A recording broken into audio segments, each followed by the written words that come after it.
Congenital hypothyroidism. Congenital hypothyroidism is the most common preventable cause of mental retardation, intellectual disability in children. मतलब most common preventable cause है, prevent किया जा सकता है आसानी से, ठीक है ना। इंसिडेंस है इंडिया में 1 in 1000 पॉपुलेशन है और बाकी वर्ल्ड वाइड है 1 in 4000, यानी वेस्टर्न कंट्रीज़ में कम है इसका पॉपुलेशन, इसका जो इंसिडेंस है। थायराइड एटियोलॉजी क्या क्या हो सकता है? थायराइड डिसजेनेसिस हो सकता है। थायराइड डिसजेनेसिस का मतलब क्या है कि थायराइड का एबनॉर्मल एक्टोपिक थायराइड ग्लैंड हो सकता है। Most common location lingual thyroid में इसका थायराइड जो है अपने नॉर्मल पोजीशन पे नहीं हो करके दूसरे पोजीशन पे है, तो इसको एक्टोपिक थायराइड बोलते हैं। सबलिंगुअली अगर थायराइड है, थायराइड ग्लैंड है। एप्लेशिया हो सकता है, मतलब थायराइड ग्लैंड का डेवलपमेंट ही नहीं हो।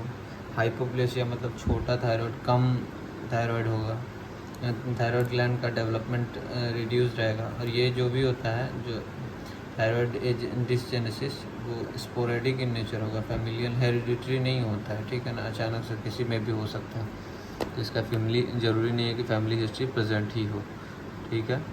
और नेक्स्ट है एसोसिएटेड नो एसोसिएटेड गोइटर। अगर ये डिसजेनेसिस का केस रहेगा तो इसमें गोइटर नहीं होगा कभी भी। और नेक्स्ट है थायराइड डिसहार्मोनोजेनेसिस। थायराइड डिसहार्मोनोजेनेसिस में मोस्ट कॉमन डिफेक्टिव स्टेप है डिफेक्ट इन ऑर्गेनिफिकेशन, ठीक है ना। तो ऑर्गेनिफिकेशन थायराइड पेरोक्सीडेज एंजाइम का डेफिशिएंसी की वजह से होता है।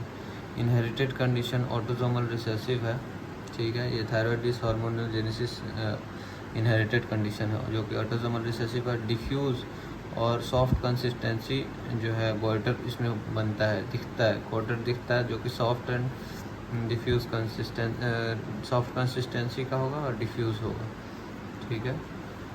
आयोडीन डेफिशिएंसी इसमें एंडेमिक गोइटर में मिलता है।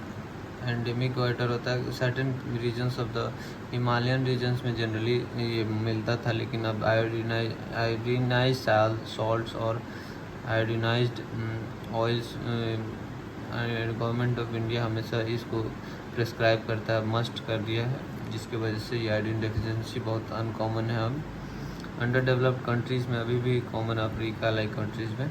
मेटरनल ऑटो एंटीबॉडीज़ जो है नेक्स्ट है, और जो कि ट्रांसप्लेसेंटल ट्रांसफ़र होता है और ट्रांजिएंट कंडीशन में TSH रिसेप्टर ब्लॉकिंग एंटीबॉडीज़ बना देता है। जो बेबीज़ है उसमें TSH रिसेप्टर जो होता है उसको ब्लॉक कर देता है, एंटीबॉडीज़ ऐसा बनाता है। फिर नेक्स्ट है पेंड्रीन म्यूटेशन। पेंड्रीन सिंड्रोम है जिसमें क्या होता है कि ऑटोसोमल रिसेसिव कंडीशन है, डिफेक्ट इन क्रोमोसोम 7 है होता है। पेंड्रीन जीन जो है क्लोराइड ट्रांसपोर्ट का काम करता है। क्लोराइड ट्रांसपोर्ट अगर इसमें डिफेक्ट होगा तो इसके वजह से ये थायराइड ग्लैंड में है तो इसमें भी नहीं हो पाता, थायराइड ग्लैंड का सिंथेसिस नहीं हो पाएगा। और सेंसरी कोक्लिया में भी प्रेजेंट होता है जो क्लोराइड ट्रांसपोर्ट।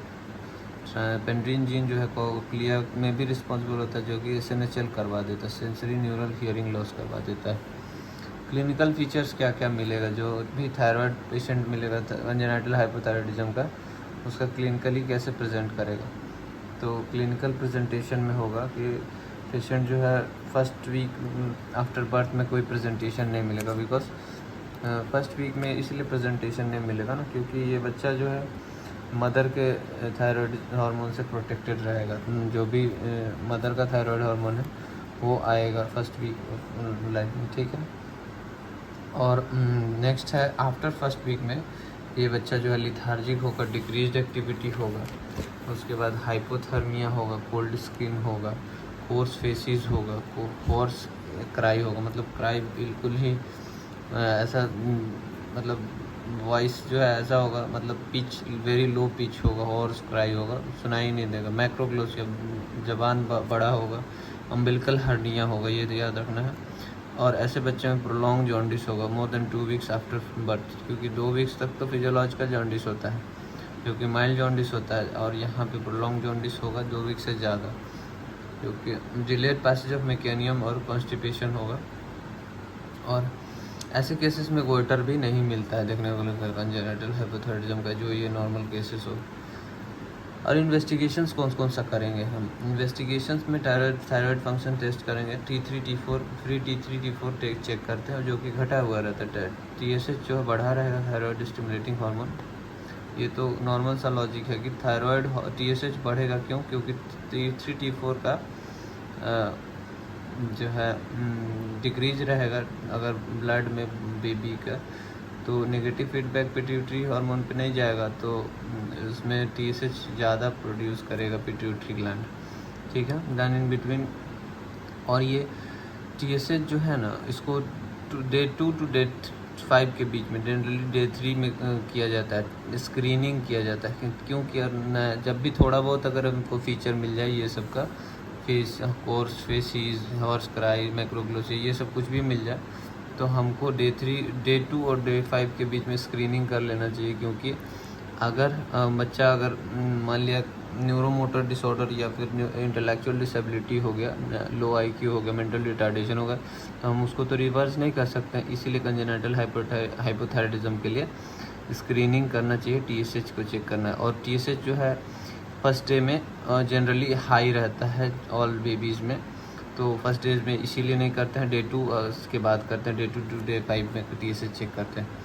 एक्सरे में देखेंगे delayed osseous maturation, delayed bone age दिखेगा, डिलेड ग्रोथ मतलब epiphyseal dysgenesis, triple epiphysis, epiphysis, fragmented epiphysis दिखेगा, स्कल में इंट्रासुचरल बोन्स दिखेगा, वॉर्मियन बोन बोलते हैं। अब डायग्नोस्टिक अप्रोच क्या है कंजेनिटल हाइपोथायराइडिज्म में? क्या क्या डायग्नोस्टिक अप्रोच? एक थायराइड स्कैन होता है, ठीक है, रेडियो न्यूक्लियोटाइड स्कैन है, जिसका अगर अपटेक 3 कंडीशंस हो सकता है कि एक तो नो अपटेक ले, और दूसरा एक्टोपिक अपटेक दूसरी जगह से अपटेक करे, तो और तीसरा है इंक्रीज अपटेक ले ले। इंक्रीज अपटेक 2 केसेस में हो सकता है, डिसहार्मोनोजेनेसिस में, और दूसरा आयोडीन डेफिशिएंसी में। अगर एक्टोपिक अपटेक ले रहा है, इसका मतलब एक्टोपिक थायराइड ग्लैंड है, या सबलिक्विड कहीं भी दूसरी जगह ग्लैंड है, नॉर्मल पोजीशन पे नहीं है। अगर यहाँ पे नो अपटेक हो रहा है तो अल्ट्रासाउंड करेंगे थायराइड ग्लैंड का। अगर नो थायराइड ग्लैंड है तो थायराइड एजेनेसिस है, मतलब थायराइड बना ही नहीं, थायराइड ग्लैंड बना ही नहीं। अगर थायराइड ग्लैंड नॉर्मल है तो चेक करेंगे maternal antibodies binding to TSH receptors. जो मैटरनल एंटीबॉडीज़ TSH रिसेप्टर को बाइंड करता है, बेबीज़ का TSH रिसेप्टर को, उसको चेक करेंगे बेबी के ब्लड में। अब निगेटिव आता है तो defect in sodium iodide transporter, मतलब अगर निगेटिव आता है यानी मैटरनल एंटीबॉडीज़ नहीं है प्रेजेंट, तो सोडियम आयोडाइड ट्रांसपोर्टर या आयोडीन ट्रैप हो सकता है, थायरोग्लोबुलिन, थायरोपेरोक्सिडेज एंजाइम डेफिशिएंसी हो सकता है, डिफेक्ट हो सकता है, थायराइड TSH रिसेप्टर में डिफेक्ट हो सकता है। अगर पॉजिटिव आ जाता है maternal antibodies against TSH receptor, तो इसका मतलब है कि ये maternal antibodies against TSH receptor positive है, ठीक है ना।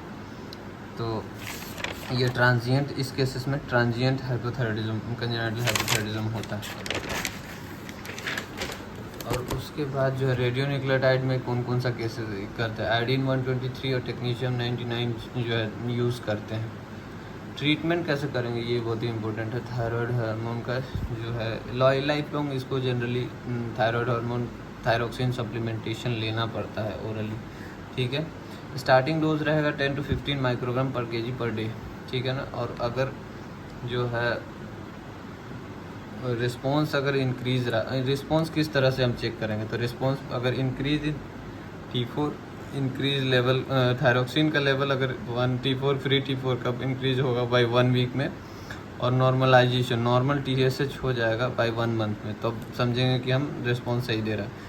उसके बाद अगर ये स्टार्टिंग डोज है, धीरे धीरे बढ़ाते हैं, एडजस्ट करते हैं डोज को, और स्टार्ट द अर्लीस्ट, मतलब इसको पहले जितना जल्दी हो सके डायग्नोसिस स्क्रीनिंग से करके, जैसे भी करके डायग्नोसिस करें, और इसको जल्दी से जल्दी ट्रीटमेंट स्टार्ट करें, ताकि ब्रेन एबनॉर्मलिटीज़ को, मेंटल रिटार्डेशन, इंटेलेक्चुअल डिसेबिलिटी को प्रिवेंट किया जा सके। और इसीलिए इसकी वजह से बिना जाने ही स्क्रीनिंग करना चाहिए, थोड़ा भी अगर साइन सिम्टम्स दिख रहा है तो।